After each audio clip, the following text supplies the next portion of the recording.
Assalamualaikum warahmatullahi wabarakatuh. Balik lagi di channel Dimas Fasya.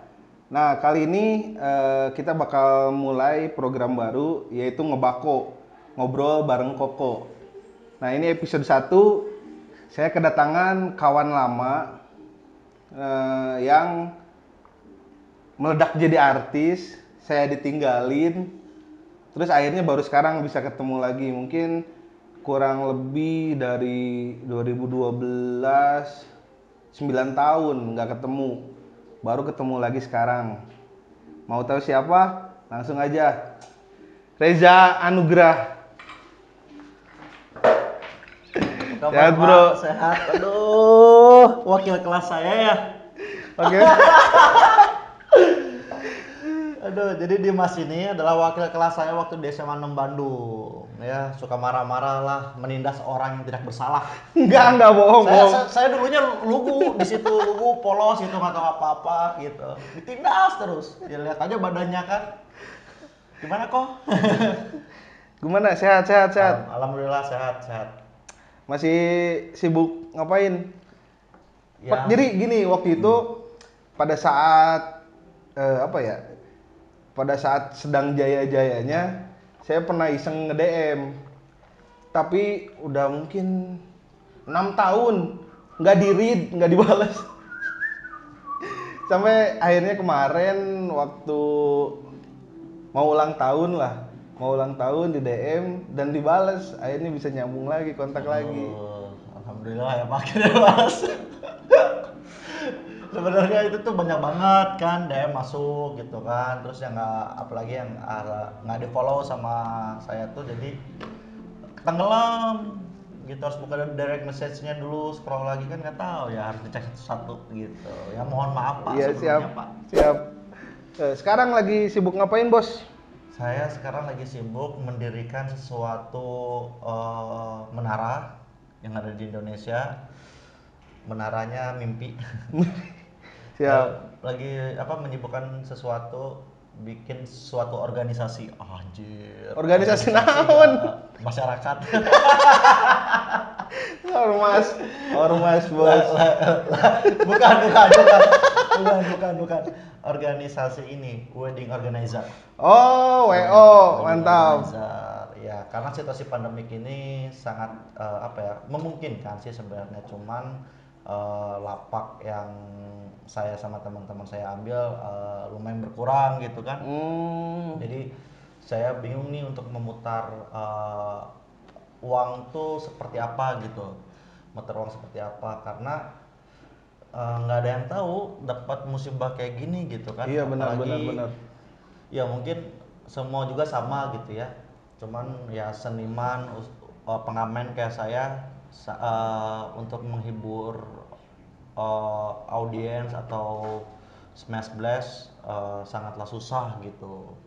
Jadi saya mencari ada apanya yang bisa dikerjakan gitu. Bukan apa adanya. Bukan apa adanya, ada apanya. Terus si Smash Blast sekarang gimana? Masih suka ada apa ya? Kontak atau kayak ada ngumpul bareng anak-anak Smash apa gimana? Ya, alhamdulillah Smash Blast walaupun kita tetap kayak gini gitu ya, bisa dihitung vakum. eh, Masih antusiasnya masih tinggi. Antusiasnya masih tinggi, masih menunggu. Kak, kapan ada proyek lagi, Kak? Kak, kapan bisa nge-rap lagi, ngerepotin orang gitu kan. Emang sebenarnya vakum kenapa sih anak-anak Smash tuh?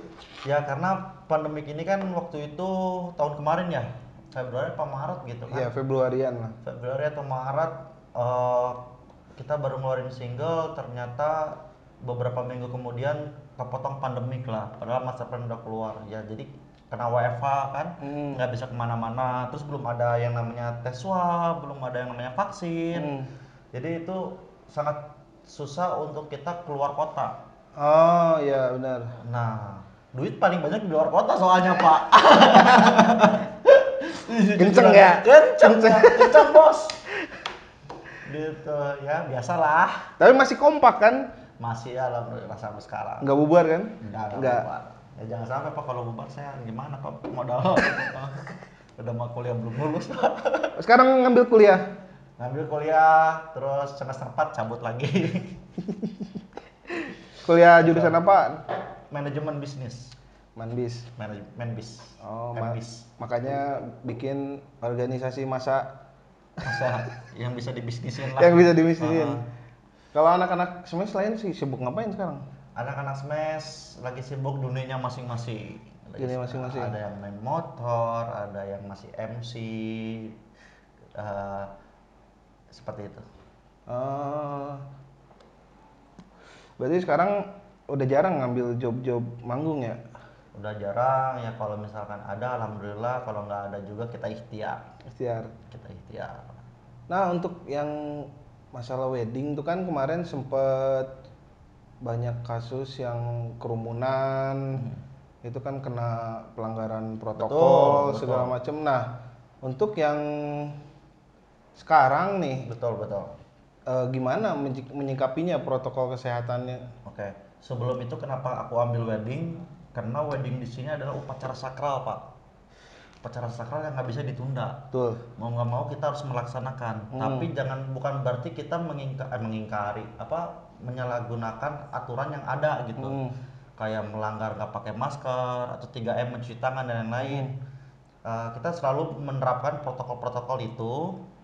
Kalau misalkan ada kebanyakan, kita langsung meeting sama keluarga gitu. Kita meeting sama keluarga sebelum acara dimulai. Ada beberapa kali pertemuan yang dinamakan wedding ini bersifat intimate. Intimate, tidak bisa lebih dari kapasitas. Misalkan di gedung ini cuma bisa kapasitas cuma 200 orang gitu.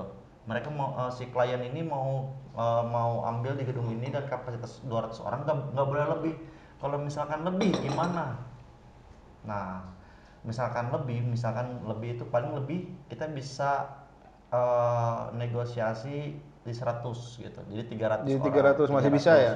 Masih bisa, tapi ada sesi di sini. Sesi di mana sesi itu sesi pertama 100 orang di sesi pertama kayak sejam. Dari jam 10 sampai jam 11 sesi pertama. Itu dari situ kita kayak pakai stiker, pakai apa ya? Yang tempel kayak kuning itu, tahu nggak sih apa ya? Di fotokopian yang bulat-bulat, biasanya pakai kayak gitu untuk tahu nih tamu sesi pertama. Oh. Jadi kalau misalkan udah masuk buat sesi ngebedain kedua, posisi ya. kita announcement MC untuk sesi pertama silakan pulang karena sesi 2 Akan masuk. akan masuk. Oke. Bagi sesi, kenapa kita menghindari kerumunan gitu. Kerumunan kan malu juga ya kalau misalkan disidak terus, Iya, digerebek. terus kita melanggar aturan. Ya alhamdulillah yang aku tanganin semua sesuai protokol, aman, lancar gitu. Gitu ya. Sekarang sih banyak banget yang nikah itu di bawah 100, di bawah 200. Di bawah 200. Kan biasa 2000, 1200 gitu kan. Ya sekarang ya memaklumi dengan apa yang ada, protokol yang ada, ya dengan adanya segitu ya segitu. Nah, mau nggak mau. Berarti teman-teman buat yang mau melangsungkan acara pernikahan tetap harus mematuhi protokol kesehatan, dibatasi tamu undangannya, jangan sampai hari bahagia kalian malah jadi hari paling menyedihkan. Iya, Gitu ya. betul. Benar, karena ya kita tahu sendirilah untuk COVID ini kan emang cukup berbahaya sih. Iya. Udah ya adalah beberapa teman, saudara juga yang kena, memang efeknya nggak enak banget. Malah ada yang dinyatakan sudah sembuh juga masih mati rasa lidahnya. Jadi makan apapun, seenak apapun rasanya ya hambar gitu. Jadi kalian harus tetap patuhi protokol kesehatan. Betul. Nah, oke, sekarang Ini sambil ngebako dulu ya kan, nih tobacco nih gimana nih? nih kita sekarang disponsori oleh Tobacco. Jadi buat kalian yang seneng ngerokok, tapi karena sekarang kan rokok itu lumayan mahal ya Pak. Lumayan mahal, betul. Jadi sekarang nih bako ini udah nggak kayak zaman dulu. Rasanya banyak, ada anggur, ada leci. Jadi apa ya? Udah nggak kayak orang tua lah kalau ngebako Ya, sekarang. sebenarnya bukan mahal sih Pak, sebenarnya selera. Nah betul. Selera. Ya sekarang sih untuk gua pribadi juga gua ngekonsumsi bako gitu ya, prefer ngebako. Kenapa? Karena ngebako ini kan kita harus melakukan proses yang namanya ngelinting. Kalau misalkan rokok instan tuh ya maksudnya ini berguna buat orang yang mau berhenti rokok. Jadi nggak terlalu sering merokok gitu karena kita harus belum lagi ngelinting ribet gitu. Ngelinting. Tapi bagus juga Pak buat daya otak manusia. Bagus keterampilan gitu kan. Ya betul motorik ya. Motorik. Kita belajar untuk nggak semua serba instan. Nah, ada proses. Kalian mau mendapatkan apapun harus ada proses dulu. Nggak bisa langsung mendapatkan harus pengen bisa mendapatkan A plus tapi A-nya nggak mau ditempuh dulu. Gitu. Nah, bakal kayak gini dan harganya juga cukup murah justru. Gua langsung anjir. Aingnya.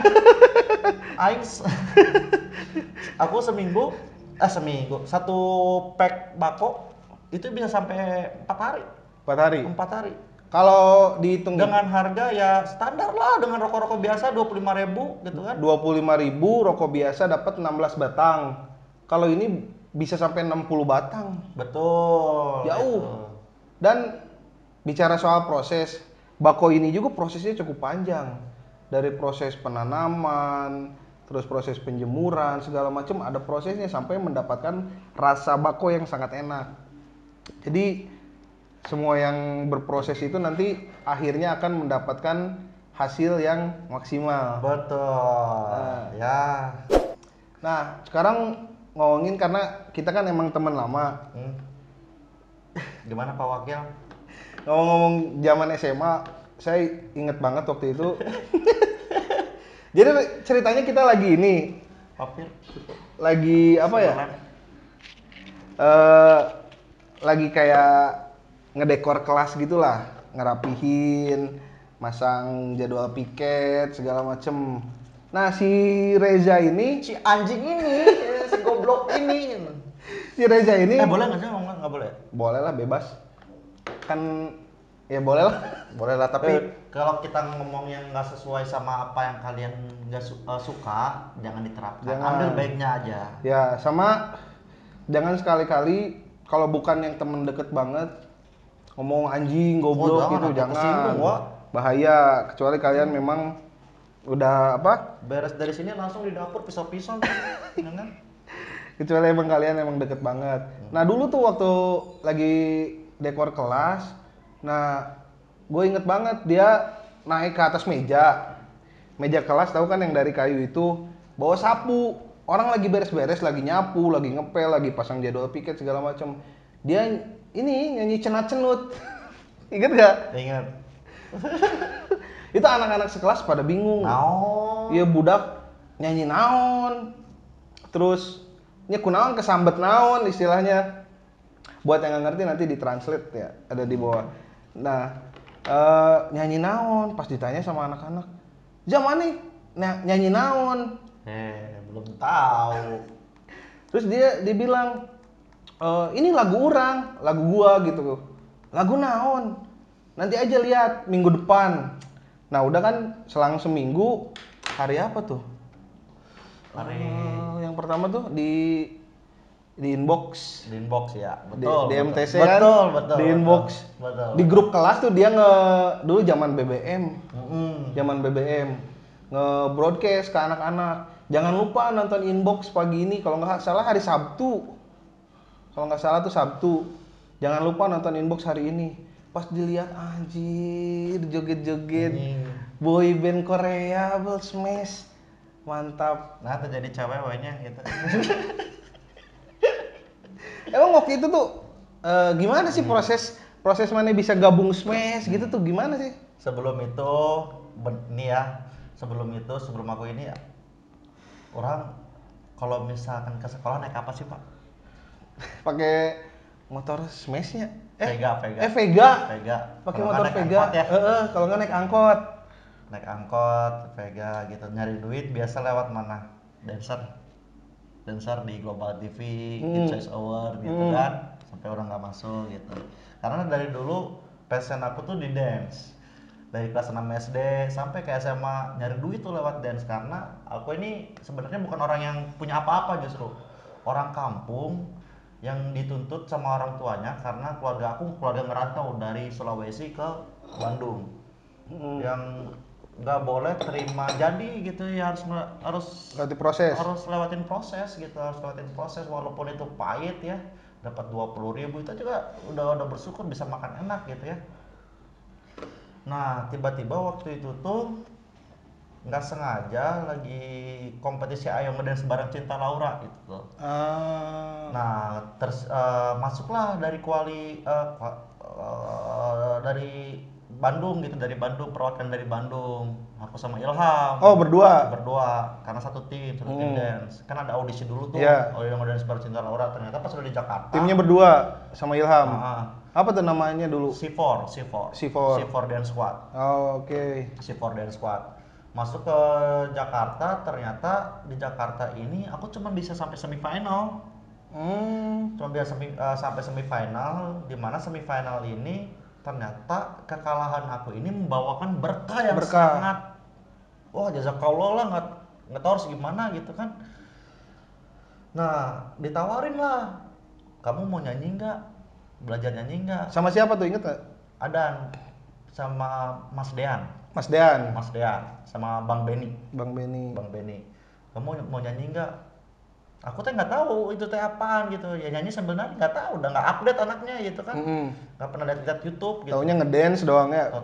Taunya ngedance doang, belajar nyanyi, mau dibikin grup, terus mau masuk ke entertain.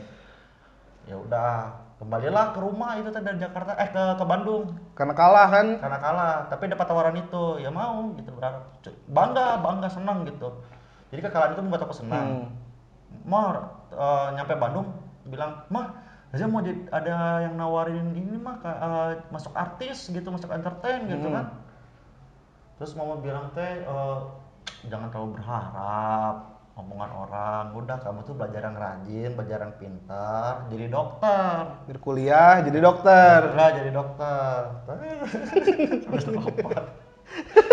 Wah, habis. Terus balik ke Bandung, abis itu Mama tetap jangan terlalu berharap, udah. Karena orang sangat antusias gitu ya. sangat ambisi. Jadi orang deh kan, itu kebalik-balik ngomongnya. Baik orang wehnya. Baik. Karena orang antusias dan sangat ambisi gitu, sangat berharap jadinya, berharap gitu. Sebulan nggak ada kabar, wah. Nggak ada kabar. Nggak ada kabar itu teh. Kontak punya tapi. Itu sebelum orang nari-nari di atas meja. Kontaknya ada tapi Bang Ben itu. Nggak ada. Nggak ada. Mereka yang nge-save kontak orang. Tapi nggak ada kabar sebulan. Nggak ada kabar. Orang teh masih enak, masih ingat HP orang teh Nokia nu infrared nu getar-getar teh, tapi jalan. Can BB kan? Can. Jadi by SMS. Dari situ 2 bulan masih nggak ada kabar. Pas 3 bulan, mau ke 3 bulan bilang, mah yaudah deh, Reza mau jadi anak yang pinter gitu ya, mau rajin lagi belajar, ya udah mau rajin masuk sekolah, rajin belajar gitu, nggak terlalu berharap yang nggak pasti gitu. Pak, ternyata yang di atas berkata lain. Besoknya langsung orang dikontak, disuruh ke Jakarta. Ketemulah si Bisma, Rafael. Oh, jadi sama Bisma gitu tuh bukan temen ngedance, bukan? Teman ngedance justru. Jadi emang kenal? Teman ngedance, ketemulah ya sama mereka gitu. Beda tim. Oh, beda tim. Beda tim.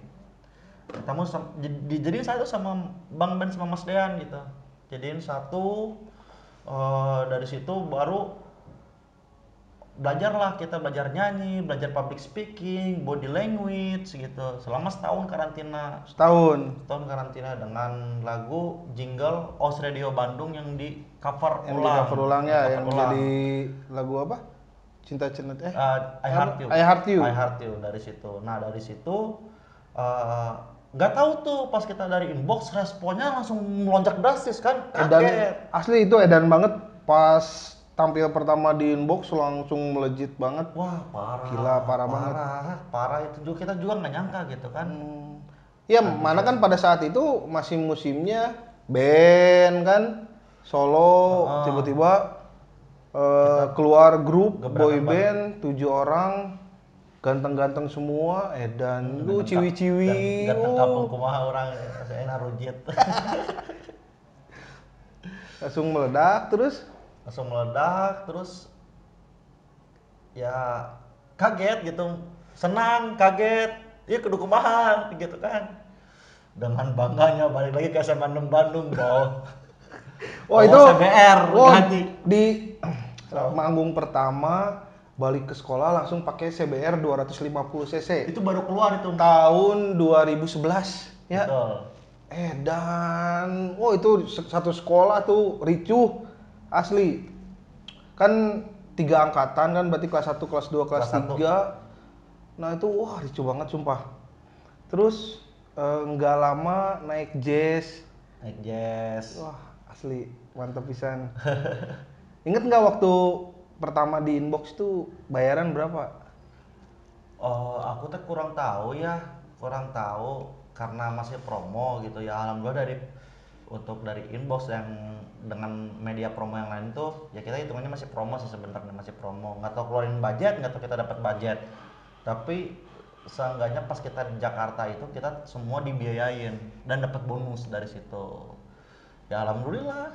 Uang yang pertama diterima berapa? Uang pertama diterima itu ya biasa masuk ke rekening orang tua, Ah. yang diterima sama aku pribadi waktu itu 500.000 500.000 cash di Bali. zaman itu. Ya 500.000, tapi di orang tua ternyata udah gede gitu, numpuk ya kan. Makanya si mama berani beli CBR, berani beli Honda Jazz cash langsung kan. Oh ternyata gede juga gitu ya, alhamdulillah. Karena banyak juga iklan-iklan yang masuk gitu.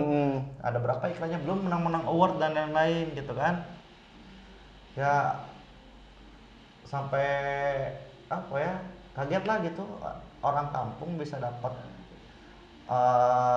berkah sebanyak ini gitu. Masa-masa indah aja ya. Masa-masa indah. Itu 10 tahun yang maksudnya lalu. ada feeling dulu kah? Apa gimana tiba-tiba Reza yang awalnya naik angkot tiba-tiba meledak, idola ciwi-ciwi. Enggak ada feeling pak. Hoki gua, sumpah. Hoki. Gua nggak tahu jalan hidup gua kayak gini gitu. Berarti total Smash ngeluarin berapa album sampai hari ini lah? Tiga, mau album ketiga. Album ketiga. Jujur aja, sampai dulu tuh ya, aku waktu SMP nih, waktu SMP cuman dapat 2.500. Harga burger berapa sih? 5.000, 4.000 ya? Iya, 4.000. Iya, itu SMP kelas 3, burger harga 4.000. Sampai mau nabung dulu terus pulang ke rumah dari SMP 2 Bandung ke Cisitu, jalan kaki gue nabung. Nabung buat beli burger? Demi burger. Akhirnya udah beli burger kayak hayu 10 lagi jadi sob. Sombong kayak nama. Tapi ke toko burger lagi bisa dibeli. Sampai dikasih ngos kudu kembalian slow ya. Nah, berarti itu kan masa-masa terindah lah ya. Terus setelah pas kan ada fase anak-anak Smash tuh ya jalan masing-masing lah. Ya, Nah, sebelum sampai ke sekarang mendirikan WO, apa aja nih profesi yang sudah pernah dijalani? macam-macam sih pak, pernah ngediriin apa, bangun cabang eh, program siaran live streaming, terus syuting, main FTV, main sinetron, main film. Semenjak Smash vakum karena kesibukan masing-masing gitu kan. Ya karena kalau dibilang dunia musik di sini tuh musiman ya, musiman, kita nggak tahu kapan gitu. Apalagi kan pada saat Smash tiba-tiba meledak, banyak tuh muncul boyband lain, Banyak. girl band gitu kan. Alhamdulillah jadi ngebangun teman lah, ngebangun teman, cari Tapi tetap link. Smash ya, paling nomor satu Iya ya. dong. Iya emang gila sih dibanding yang lain. Terus si lagu-lagunya juga emang isi listening banget. Iya, alhamdulillah. Itu yang nyiptain tuh ada tim atau anak-anak Smash juga? Ada tim, ada anak-anak Smash ikut andil di situ. Maunya kayak gimana liriknya, mau kayak gimana aransemennya. Ya kita ikut kontrib di situ. Jadi ya setiap manusia kan punya titik tertinggi dan titik terendah dalam hidup. Kita tahulah Reza Anugrah ini titik tertingginya ketika booming bersama Smash. Ya lu ngerasain lah, bukan ngerasain, tau lah gue di sekolah langsung kayak gimana gitu kan. Wah, edan banget lah itu, langsung Ngelirik cewek-cewek kelas kau. cewek siapa aja cewek sampai banyak ya. Kan dulu SMA 6 itu nggak terlalu favorit lah ya. Sampai itu pada saat Reza booming di Smash, Banyak yang membludak banget itu anak-anak yang mau masuk SMA 6 cuma buat ngelihat Reza Smash. Gila, itu sampai sekolahnya bener-bener dipandang sama orang SMA 6 Bandung. Alhamdulillah. Padahal maksudnya dari bangunan aja, kita lapang buat olahraga aja dulu nggak ada. Nggak ada, jangan yakin lu ke belakang bisa. Sampai ngikut ke lapang komplek buat olahraga, jalan dari sekolah tuh sama guru olahraga. Udah beres olahraga balik lagi ke sekolah. Saking apa ya? Ya kurang favorit lah dulu Ya, sekolahnya. Pas klaster 2. Klaster 2 pas dia naik banyak banget tuh, ngebludak banget dari mana-mana mau daftar buat masuk SMA 6. Akhirnya ya maksudnya dengan dia yang naik bawa pengaruh baik juga buat sekolah waktu itu, sampai akhirnya banyak juga ya yang maksudnya yang anak-anak yang di dunia entertain tuh memilih akhirnya SMA 6 gitu buat mereka ngelanjutin pendidikan. Nah, sekarang kita pengen tahu apakah titik terendah Reza Anugrah itu hanya sebatas naik angkot ke sekolah pada saat itu, hanya sebatas maksudnya nabung uang sampai jalan kaki pulang sekolah untuk beli burger harga 4.000. Apa setelah dia booming di Smash tuh kehidupannya sampai sekarang ya enjoy aja gitu, duit ngalir terus. Nah, itu yang bakal kita sharing sekarang sama Reza Anugrah. Ya. Dan ini gue bakalan belak-belakan. Sebelumnya mohon maaf kalau misalkan ada perkataan gue yang kurang enak didengar atau enggak, kalian ambil sisi baiknya, jangan ambil sisi buruknya, itu doang. Nah, oke, masuk ke titik terendah. Ya namanya orang kampung ya Pak ya. Orang kampung terima duit ratusan juta, kaget Pak. Jadi jir orang boleh duit, orang tapi kan loyal kemana-mana, royal abis gitu kan. Nah, salahnya gua itu awalnya gua menghargai proses, terus gua pas naik gua nggak menghargai proses. Pak. Lupa. Nah, di situ gua nggak bisa nge-maintain duit dengan baik. Gua mabok-mabokan, keluar tempat dugem, kenal dunia malam, terus gue main poker lagi, poker online yang dimana itu duitnya tuh duit asli. Judi. Habis berapa bos? Itu total hampir ratusan juta. Seminggu gue dapat 17 sampai 23 juta, gue habisin itu sehari. Seminggu sehari. 17 sampai 23 juta. 23 juta. Wah, gila ya. 17 juta bisa beli apa? Honda Beat. Motor Vespa. Sehari satu Honda Beat, setahun 365 biji. Ya, gua lupa yang namanya daratan gitu. Gua sombong, gua takabur. Sampai ya nyokap gua ngasih tahu, gua marahin nyokap justru. Duit gua yang nyari duit. Sampai segitunya gua, separah-parahnya gua, setolol-tololnya gua itu sampai kayak gitu. Gua ngerangkul sama teman-teman gua, lu mau apa sini sama gua gitu. Gua bayarin dan lain-lain. Pada saat jatuh, Pak, karena kan Tuhan nggak suka ya. Tuhan nggak suka lu dikasih duit lu pas sama gua kepret gitu kan. Bener kepret, Pak. Jatuh gua bus sampai gua motor gua gadein. Gua jual. Mobil gua gadein. Terus ada lagi mobil lagi gua jual gitu. Sama koyak-koyak. Niatnya dulu main poker tuh buat dapetin duit yang lebih gede lagi atau cuma buat have fun aja gitu? Niatnya gue pengen have fun, ternyata ya nagih. Have fun lagi karena dapat duit lebih, ternyata gue nafsu gitu, gue nafsu. Dan yang namanya judi nggak ada baiknya buat diri kita sendiri gitu pak. Yang ada rugi gitu. Pasti rugi. Pasti rugi. Kalau menurut gue ya, karena pengalaman gue nih, gue berjudi rugi. Kalau menurut pengalaman gue, nggak tahu pengalaman yang lain gue nggak tahu. Gue nggak bisa menghargai proses waktu itu. Gue lupa daratan. Gelap gue, gelap. Teman-teman lu pada saat lu jatuh kayak gimana? Katain pak, nggak ada yang nggak bantu gue. Gue pinjam 200.000 aja ya. Tapi gue tahu orang ini berduit gitu. Nggak ada, ngejauh semua. Masih mending ya orang ngomong gak ada, lebih sakit hati gue pinjam 200.000 dong. Oke, besoknya gue transfer. Nggak ada transfer. 200.000 doang. 200.000 dong. Gue tahu dia berduit. Beberapa teman gue pasti berduit semua. Emang pada saat itu duit lu sekedar 200.000 sampai nggak ada? Nggak ada, nol pak. Nol. Habis. Nol ATM gue. Itu tahun berapa tuh? Itu tahun 2015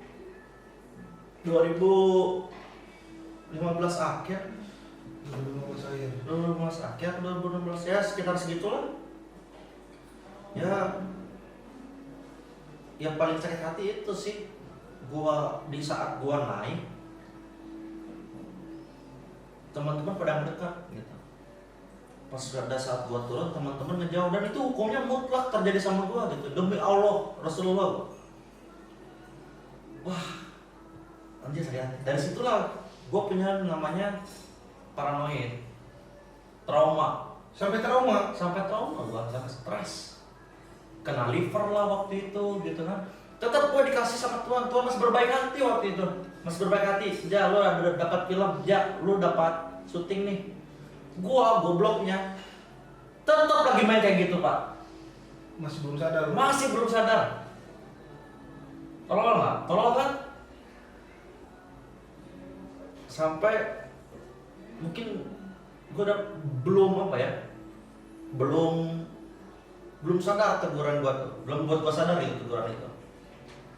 Tuhan masih sayang padahal, tapi tetap aja gua menyalahgunakan. Akhirnya pada saat gua sadar adalah pada saat nyokap gua nangis. Nyokap gua nangis, gua tersentuh gitu dengan perkataannya gitu ya, sabar ya, gua cerita gitu. Gua cerita sejujurnya pada saat gua ambil alih semuanya gitu, bukan percaya sama orang tua, dan orang tua tetap sabar gitu, tetap support gua gitu, Tetap menerima gitu. dengan semua yang telah lu lakukan. Ya, dengan apa yang gua lakukan gitu, menerima. Akhirnya ya gua kembali lah sama keluarga, gua cerita, akhirnya keluarga bantu lah, walaupun yang penting gua sekarang mikirnya yang penting gue waktu itu mikirnya gue bisa ada makan, bebas dari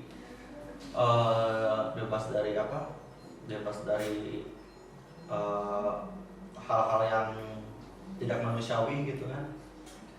Dari itu gue sadar ya, ujung-ujungnya mau siapapun lu kasih ke orang itu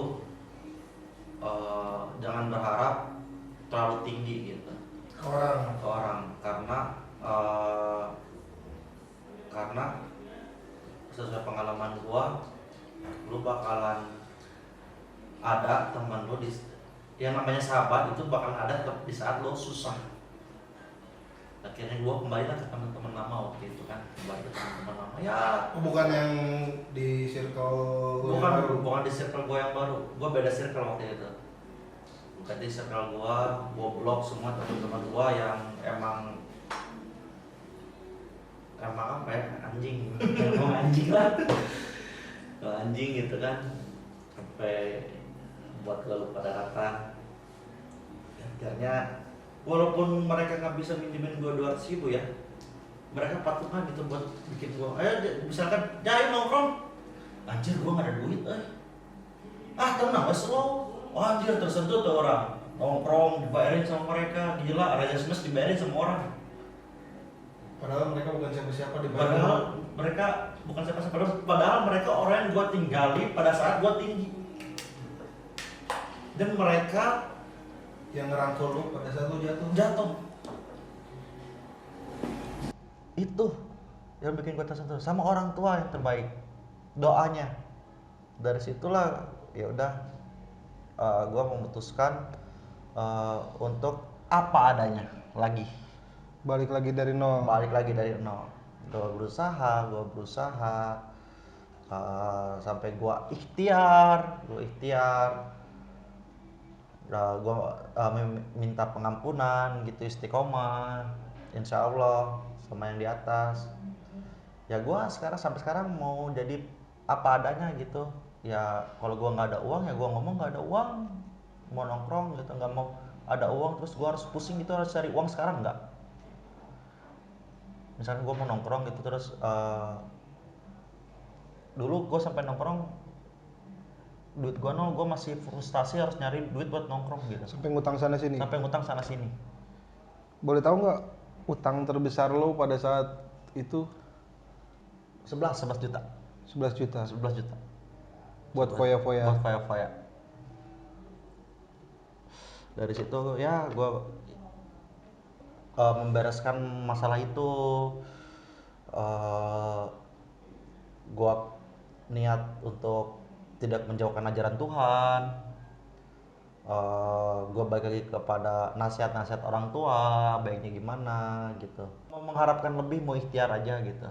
Secukupnya, yang penting gue bisa makan sampai sekarang gitu aja. Gue bisa makan sampai sekarang, gue nggak ngerugiin orang lain. Oh ya, dari situ juga gue memperkecil circle gue tuh. Dibatasi. Hah? Jadi dibatasi. Gue ngebatasin diri gue sendiri. Gue nggak peduli orang mau nyari gue, lu sombong apa, bodo amat. Itu siapa? Gue memperkecil. Bahkan teman gue sekarang tuh bisa dihitung pakai jari gitu. 10 orang atau enggak di bawah 10 gitu. Tapi mereka ngebuat gue nyaman. Terus gue jarang nongkrong gitu loh. Kalau nongkrong ya penting-penting aja gitu ya. Nongkrong boleh gitu ya. Tapi gue ngejauhin orang-orang yang ngomongin orang. Karena misalkan kita nongkrong gitu sama orang-orang yang toksik, kita nongkrong terus besok-besoknya mereka ngomongin kita kan Gak enak ya. Berarti sekarang circle lu tuh yang bisa ngebawa lu ke arah positif ya? Ke arah positif dan tenang gitu. Dan itu lu dapet malah ketika lu nggak punya apa-apa ya? Dan gue bersyukur juga sampai sekarang ya Tuhan masih masih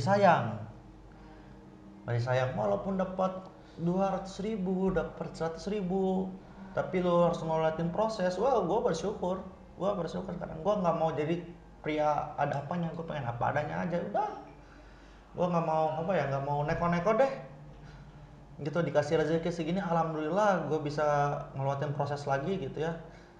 Jadi nggak langsung disekak sama Tuhan, tapi dari kejadian itu gue berpikir, gue punya pengalaman gitu buat diri gue sendiri.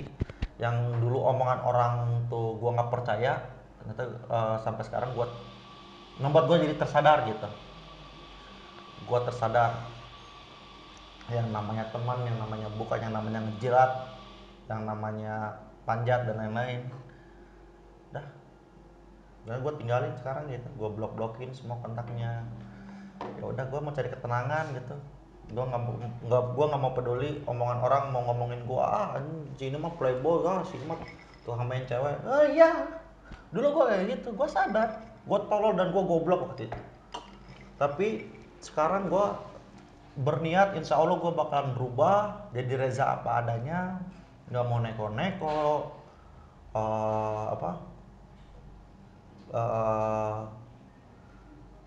yang nggak mau meninggal lah. Udah, terserah orang mau ngomong apa, gue nggak mau peduli. Ngapain kita mikir omongan orang yang kayak gitu kan, nggak membuat kita maju. Mending kita mikir bagaimana kita melangkah hari ini, berbuat baik hari ini gitu, semaksimal mungkin. Sampai gue dapat pepatah dapat kata-kata di mana jangan mikirin besok lu harus apain. Jangan mikir lu harus ngapain atau enggak minggu depan atau enggak bulan depan. mikirlah lu berbuat baik hari ini sebaik mungkin. Insya Allah kedepannya bakal terjalan lagi. Hmm. Gue mau mikir hari ini, misalkan gue mau syuting nih podcast sama lu gitu kan, gue bakal kasih yang terbaik, gue nggak mau setengah-setengah. Gue nggak akan mikir, duh besok gue harus ngapain lagi ya, duh besok gue harus ngapain lagi ya, gue dapat segini hasil podcast, besok gue harus dapat lebih. Enggak, itu ngebuat pikiran nggak tenang. Tenang, lu harus syukur apa adanya, lu dikasih segini lu bersyukur daripada lu nggak dikasih duit sama sekali sama Tuhan. Ya udah Jadi gitu, lakuin yang terbaik buat lah hari ini ya. lah yang terbaik buat hari ini gitu. Oke, gila sih. Ya selama ini kan termasuk gua gitu ngelihat image lo di sosial media segala macem kan, kayak hidupnya tuh have fun, seneng-seneng, duit ngalir terus, mau beli apa aja gampang, nggak usah sampai mikirin besok gua bisa makan gak ya kalau gua beli baju kayak gitu misalkan. Tapi ternyata di balik semua itu ada sisi lain yang orang nggak tahu gimana, titik terendah lu gitu tuh.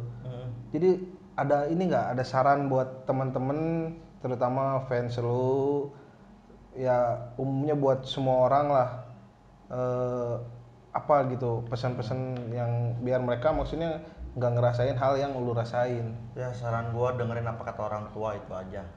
Ada lagi, dengan kata orang tua tuh hargain proses apa yang lu dapat gitu. Jangan neko-neko untuk meminta lebih deh. Jangan neko-neko untuk meminta lebih. Karena kalau dikasih ujian sama yang di atas lu dikasih lebih terus nggak bisa memanfaatkan, ya kayak gua akhirnya gitu. Dan pintar-pintar lah memilah teman. Boleh gua nggak melarang kalian untuk semua berteman sama siapapun, nggak melarang. Cuman gua melarang kalian itu eh, jangan ambil sisi buruknya. Teman-teman nggak apa-apa, bangunin nggak apa-apa, ambil sisi positifnya, hindarin omongan-omongan orang, hindarin obrolan-obrolan toksik gitu. Hmm.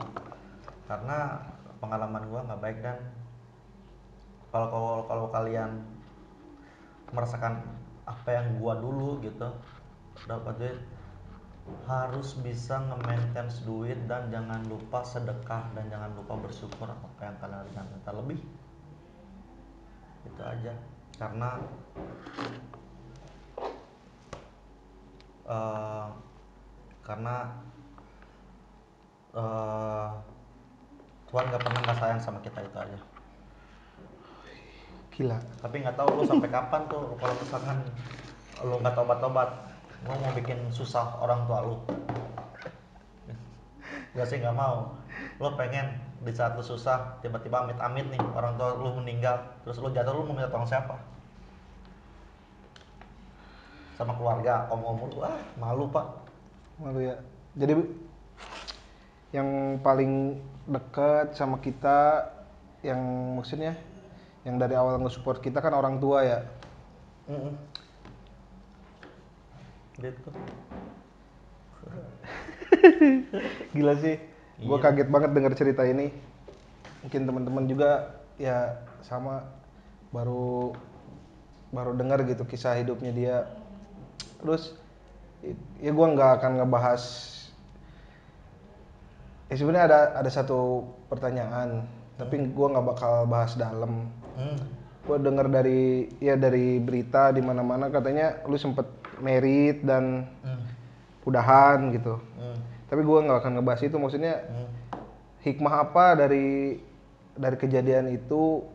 Berarti kan maksudnya itu kejadiannya ketika lo jatuh karena hal-hal yang lo lakuin tadi, yang minum segala macem, ditambah kondisi apa, kehidupan percintaan lo juga kan bisa dibilang gagal. Nah itu hikmah apa tuh dari itu yang bisa lo ambil? Ya jangan terburu-buru lah, jangan terburu-buru. Eh, karena eh, pendapat dari dua kepala itu sangat sulit disatukan, ya sangat sulit disatukan menjadi satu, ya yang akhirnya tidak membawa kebaikan dari kedua belah pihak gitu kan. Ya eh, gua masih lupa yang namanya daratan, gua masih bermasalah, gua belum bisa ngurus diri gua dengan baik, dengan tenang gitu ya. Akhirnya kejadian lah waktu itu yang dimana gua kena benturan lagi nih sama yang di atas, minta jalan yang terbaik lagi, minta jalan yang terbaik lagi, gua bertobat, apa, sampai kalau misalkan gua kondisi dikasih lagi sama Tuhan dan Tuhan berbaik hati, gua nggak mau menyalahgunakan. Berarti sekarang udah ada yang baru dah. Alhamdulillah, alhamdulillah, eh, lagi menjalin hubungan lah. Lagi menjalin hubungan. Menjalin hubungan. Tapi Dan santai kali ya. ya, dan dia juga mengajarkan aku untuk berpikiran positif, terbuka gitu. Oh. Sampai ya gue yang nyuruh gue ke psikiater dan lain-lain, gue konsultasi. Ya ya dia lah yang membuat mata gue terbuka gitu sekarang gitu, sampai mau berbuat baik sama orang lain, ikhlas, jangan berharap orang ini bakalan baik sama kita. Ya lu berbuat baik aja sama orang, ikhlas, terserah mereka mau ngapain. Kenal di Gua mana bisa sih cuma sama di atas. yang sekarang? Temennya sahabat aku waktu kecil. Malah dari circle yang itu lagi Dari ya. circle ya. Bukan circle yang ketika lu di atas. Apa? Gua dulu pengen apa? Dapat cewek, pengen dapat yang lebih, pengen dapat yang lebih. Nggak ada. Dulu kan gitu. waktu lu itu kan ya cewek lu juga kan artis-artis juga. Ya, terus ya gua pengen dapat yang lebih, emang nggak ada habis-habisnya. Ya ujung-ujungnya gua sampai sekarang ngerasa gua mau nyari yang nyaman deh. Gua mau terima kekurangannya. Bukan dia berkurang ya, enggak. Ya, itu kan manusia namanya. Manusia nggak ada yang sempurna. Hmm. Gitu. Dan dia juga bisa nerima lo ketika lo terpuruk, Iya, ketika lo berusaha bangkit. iya. Keren sih. Apalagi situasi seperti ini, wah, nggak bisa kita memaksakan apa yang harus kita paksakan. Apa yang kita mau nggak bisa. Lo harus berani apa adanya. Ngapain? Kenapa lo ngambil job ini? Daripada nggak ada job lain, ya gue terima lah, gue ambil apa adanya, walaupun budget segini gitu. Ngapain gue mengharapkan lebih daripada lo nggak dikasih duit? Terserah omongan orang mau, anjir dari gajian dari duit, gajian per event aja jutaan, sekarang ngambil yang di bawah gitu. Downgrade. Enggak, gue nggak mikirin itu. Gue senang, gue bersyukur,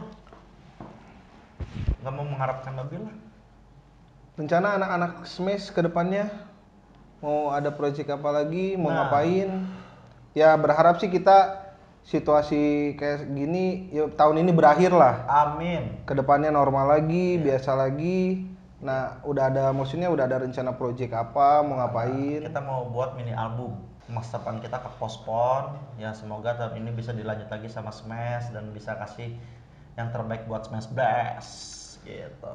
Lagu baru semua berarti? Lagu baru semua. Mantap. Lagu baru semua. Oke, tadi gua posting di IG, IG It's Haryadi. Nah, ada beberapa orang yang tanya. Kita bacain ya. Dari Devia KN. Ya. Gimana awalnya bisa kenal?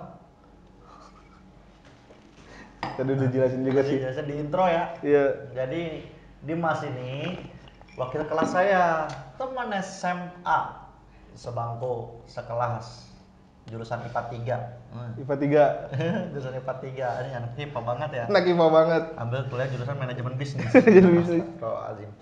Ntar ada fotonya kita Iya. tampilin ya waktu pertama kita. Jadi pemimpin pasukan setiap barisan.